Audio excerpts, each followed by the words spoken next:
ഈ കുപ്പായ ഊരി വെച്ച് തനിക്കൊക്കെ വേറെ വല്ല പണിക്കും പോക്കൂടെ? നാണക്കേട്.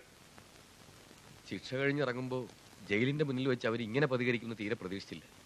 അതുകൊണ്ട് ഞാൻ 5 മെന്നിനെ കൊണ്ടുപോയുള്ളൂ. 5 മെൻ? എടോ, അവരുടെ പ്രീവിയസ് ഹിസ്റ്ററി മുഴുവൻ ഞാൻ തന്നോട് പറഞ്ഞാലേ. ഒരു കാലത്ത് ഈ സിറ്റിയിലെ മുഴുവൻ ഫോഴ്സും അവർക്കൊന്നും അല്ലായിരുന്നു, അറിയാമോ? ആ, എന്നിട്ട് വാനാറിനാണെന്ന് ചെക്ക് ചെയ്തോ? സർ, പക്ഷേ ആ നമ്പർ വ്യാജമാണ്. സെഷൻ ജഡ്ജിന്റെ കാറിന്റെ നമ്പറാണത്. ഉടനെ എല്ലാ പോലീസ് സ്റ്റേഷനിലേക്കും വയർലെസ് മെസ്സേജ് കൊടുക്കണം. സർ, ഒരു കാരണവശാലും അവർ ഈ ജില്ല വിട്ട് പുറത്തു പോകാൻ പാടില്ല. സർ, അതിനു മുമ്പ് അവർ അകത്തായിരിക്കണം. മനസ്സിലായോ? Yes sir.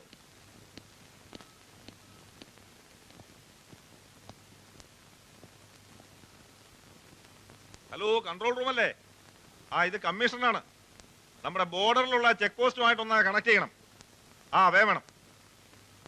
ഹരിദാസ് എവിടെയാണെന്ന് അവരെ അറിഞ്ഞിരിക്കുവോ? എന്റെ രമണി, നീ കുട്ടികളെ പോലെ സംസാരിക്കരുത്. അവരത്ര മണ്ടന്മാരൊന്നുമല്ല. ഫുൾ ഡീറ്റെയിൽസ് അവിടെ ഉണ്ടാവും. ഹരിദാസിന് ഈ വിവരം ഒന്ന് അറിയിക്കൂ. എത്ര പ്രാവശ്യമായിട്ട് ഞാൻ വിളിക്കുന്നു. അവൻ സ്ഥലത്തില്ല, കുട്ടികളുമായിട്ട് ഔട്ടിങ്ങിന് പോയിരിക്കുക.